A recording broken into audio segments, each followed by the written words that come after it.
भारतीय जनसंघ के संस्थापक अध्यक्ष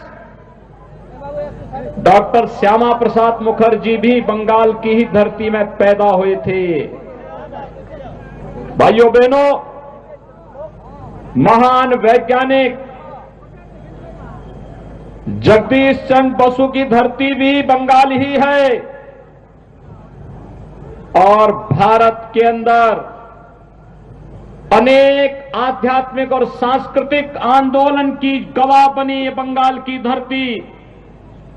ये वही धरती है जिसने भारत को राष्ट्रगान जन गण मन भी दिया और जिस धरती ने वंदे मातरम का अमर गीत भी भारत को दे करके एक राष्ट्र गीत भी भारत की धरती को समर्पित किया।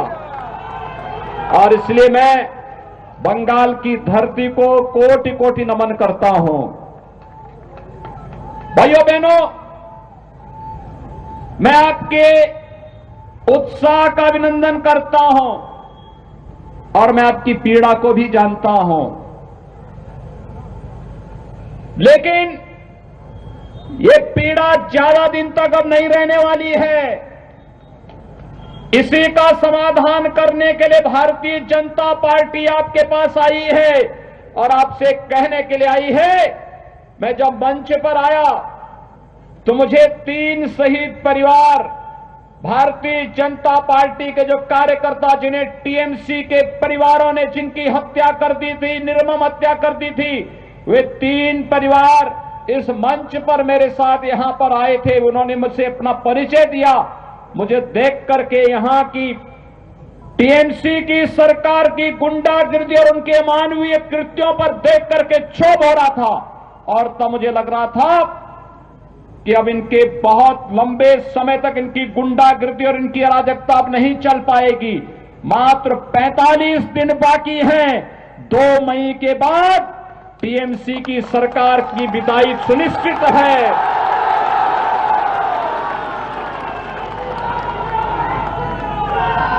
ये तीनों परिवार, मोनिका कुमार,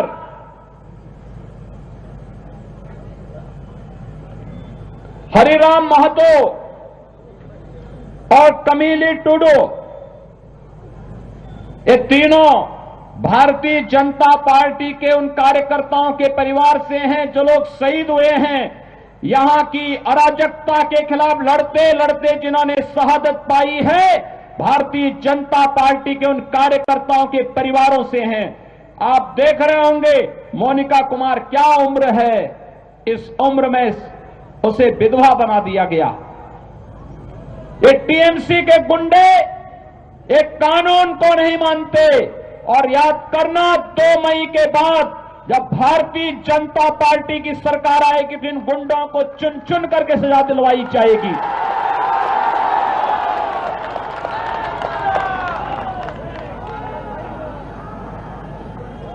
श्रीमती कमीली टुडू को देखो, इस उम्र में भी उसके साथ, और श्री हरिराम महतो जिनके परिवार के सदस्य की हत्या इसलिए कर दी थी क्योंकि वो चाहते थे कि यहां पर बंगाल के अंदर बंगाल के गरीबों को भी शासन की सुविधा का लाभ मिलना चाहिए और ये कार्य भारतीय जनता पार्टी कर सकती है। इसलिए टीएमसी के गुंडों ने उनकी निर्मम हत्या कर दी थी।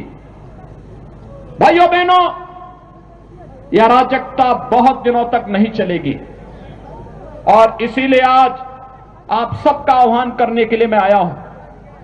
याद करिए 2019 में भी मैं यहां आया था और पुरुलिया में तब मेरे कार्यक्रम को यहां की मुख्यमंत्री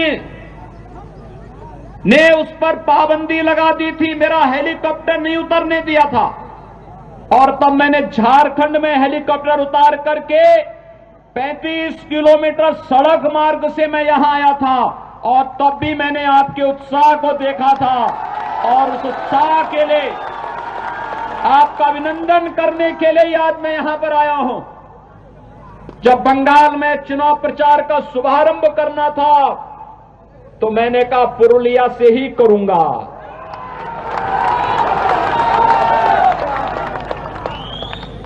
पुरुलिया से ही इसकी शुरुआत करूंगा। लेकिन मैं आज भी जब आया, मैं देख रहा था अभी भी सत्ता का दुरुपयोग रुक नहीं रहा है। मैं देख रहा था जगह जगह से, हेलीकॉप्टर से मैं देख रहा था जगह जगह भारतीय जनता पार्टी के कार्यकर्ताओं को और जनता जनार्दन को इस सभा में आने से रोका जा रहा था। लेकिन जब मुझे कार्यकर्ताओं ने कहा कि यहां तो अभी सभा में भीड़ ही नहीं हो पाएगी, मैंने कहा चिंता मत करिए, मेरे पहुंचते ही भारतीय जनता पार्टी का बहादुर कार्यकर्ता सारे बंधनों को तोड़ करके सभा स्थल पर पहुंचेगा। और आज एक बार फिर से आपने साबित कर दिया है, हर प्रकार के अन्याय और अत्याचार के खिलाफ आप लोग लड़ते हुए अपनी मंजिल को प्राप्त करेंगे, इसमें कोई संदेह नहीं होना चाहिए। और आज ये सभा उस रूप में यहां पर प्रारंभ हो रही है। भाइयों बहनों, मुझे आश्चर्य होता है, ममता दीदी जय श्री राम के नारे से बहुत चिढ़ती है। और जब मैं यहां पे आया तो मेरा अभिवादन जय श्री राम कहकर के सभी लोगों ने किया।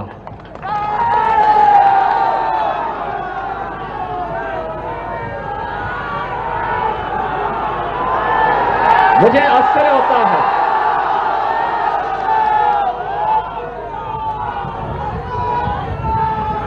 वैसे एक परिवर्तन तो हुआ है। 2014 के पहले इस देश के अंदर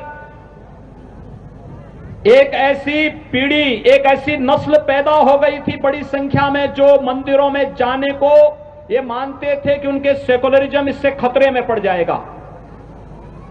लेकिन आज मैं देख रहा हूं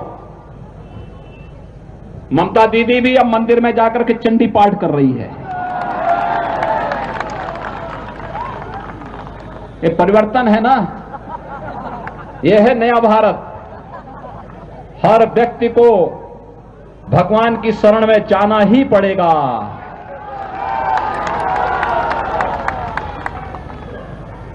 वैसे कांग्रेस के नेता राहुल जी भी चुनाव के समय मंदिर मंदिर जाते हैं, और एक जगह तो मंदिर में ऐसे बैठ गए कि उनको पुजारी को टोकना पड़ा, कह रहे ये मंदिर है, आसन ठीक ढंग से बैठिए। वो ऐसे बैठ रहे थे जैसे कोई नमाज पढ़ने के लिए बैठता है।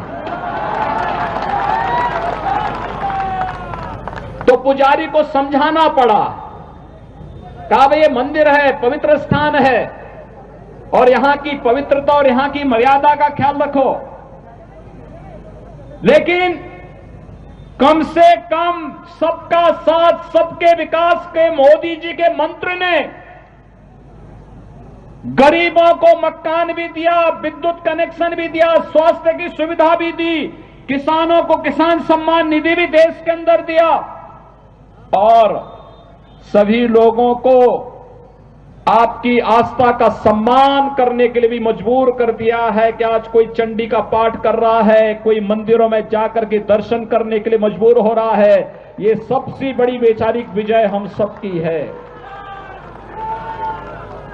जब वैचारिक विजय के मंच पर हम लोग जीत चुके हैं, तो जनता जनार्दन का आशीर्वाद स्वतः ही भारतीय जनता पार्टी को प्राप्त होना है। और वही आशीर्वाद मांगने के लिए भारतीय जनता पार्टी के कार्यकर्ताओं के लिए, यही आशीर्वाद प्राप्त करने के लिए आज मैं आपके बीच में यहां पर उपस्थित हुआ हूं। भाइयों बहनों, बंगाल आजादी के समय ये मान्यता थी कि बंगाल विकास की धुरी बनेगा, लेकिन दुर्भाग्य से कांग्रेस ने, फिर कम्युनिस्टों ने, और फिर पिछले 15 वर्षों में टीएमसी ने बंगाल को खोखला बना दिया। बंगाल में गरीबी की दर बढ़ती गई, बेरोजगारी की दर बढ़ती गई। यहां पर पार्टी विशेष के कार्यकर्ताओं की गुंडागर्दी ने अव्यवस्था और अराजकता का एक तांडव किया। आज आप देख रहे होंगे उत्तर प्रदेश में हम लोगों ने 4 वर्ष से भारतीय जनता पार्टी की सरकार उत्तर प्रदेश में है। 40 लाख गरीबों को प्रधानमंत्री आवास मिला है। 1 करोड़ 38 लाख परिवारों को विद्युत के निःशुल्क कनेक्शन मिले हैं। 1 करोड़ 56 लाख परिवारों को रसोई गैस के निःशुल्क कनेक्शन उपलब्ध हुए हैं। और यही नहीं, 6 करोड़ की आबादी को आयुष्मान भारत का 5 लाख रुपए का सालाना स्वास्थ्य बीमा का कवर मिला है। और 2 करोड़ 42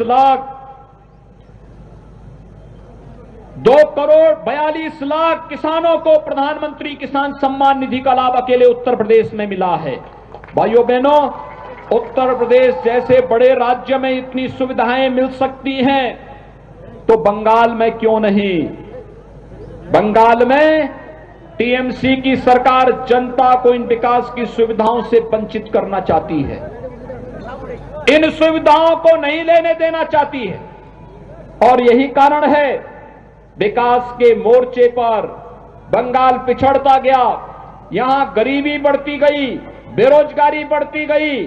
और आज इसीलिए प्रधानमंत्री मोदी जी के आह्वान पर, अमित शाह जी के गृह मंत्री अमित शाह जी के आह्वान पर, भारतीय जनता पार्टी के राष्ट्रीय अध्यक्ष माननीय श्री जगत प्रकाश नड्डा जी के आह्वान पर भारतीय जनता पार्टी का एक एक कार्यकर्ता बंगाल के नागरिकों को न्याय देने के लिए एक बार फिर से इस चुनावी समर में सबके सामने आया है। और मैं आप सबका आह्वान करना चाहूंगा, बंगाल को टीएमसी, कांग्रेस और कम्युनिस्टों की गुंडागर्दी का अड्डा नहीं बनने देना है।